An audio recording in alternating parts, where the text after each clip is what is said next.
Today in New York, New York, from shocking denials to life-risking mishaps, here's what's breaking. I'm Vixie Steele. Welcome to Loud and Local in New York City. First up, storm damage on July 4th torpedoed the premier access at Sail 4th on Governor's Island, and ticket holders are being told no refunds. Here's the deal. About 250 people shelled out roughly $200 each for that so-called premier spot.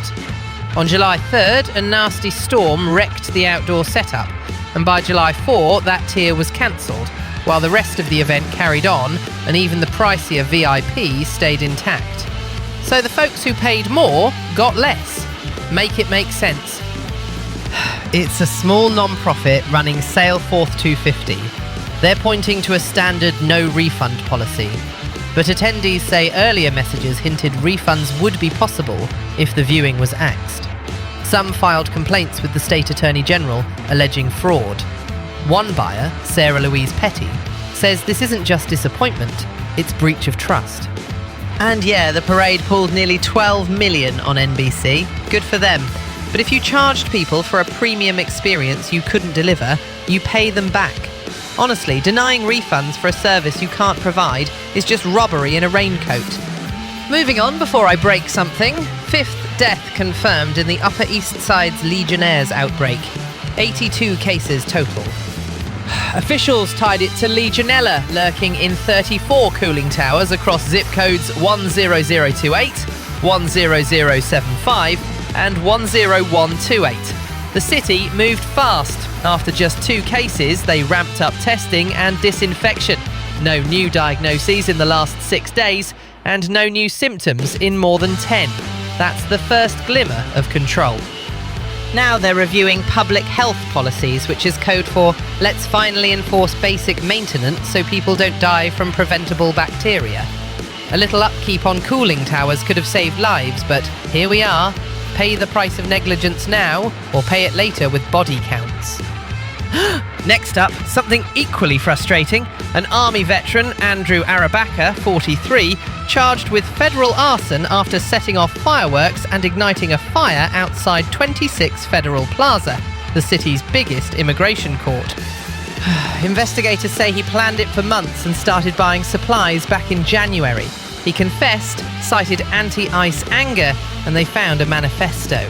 He's unemployed, living out of his car, with no prior criminal record.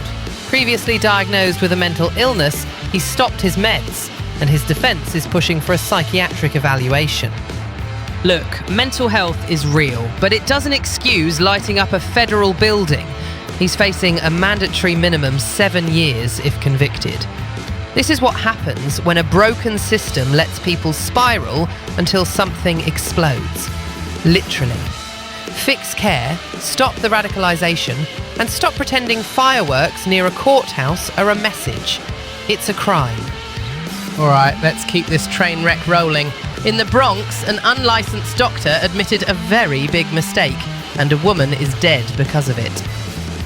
Police say Luis Rojas Cabrera administered an NAD plus anti-aging treatment at the Bereshit Lifestyle Centre in Kingsbridge to 27-year-old Elizabeth Barron. She died shortly after. Cabrera's charged with reckless endangerment and unauthorised practice. He's not licensed to practice here. He calls himself Dr. Rojas online, claims he's a doctor in the Dominican Republic and has a PA licence in Puerto Rico, and boasts more than 6,000 surgeries. Not in New York, mate.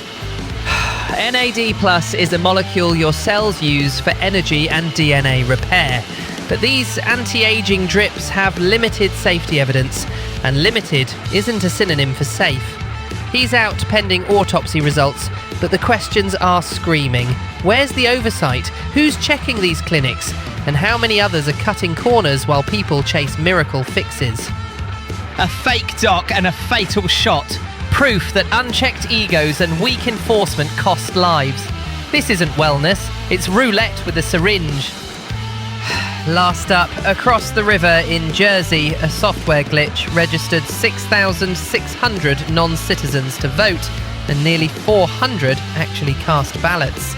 Governor Mickey Sherrill says it came from the Motor Vehicle Commission's auto registration system.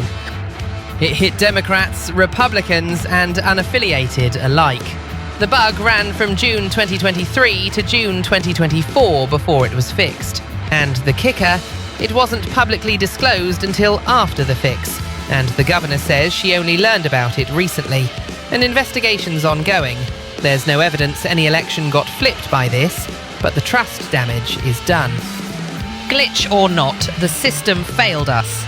We build democracy on duct-taped code and then act shocked when it leaks votes.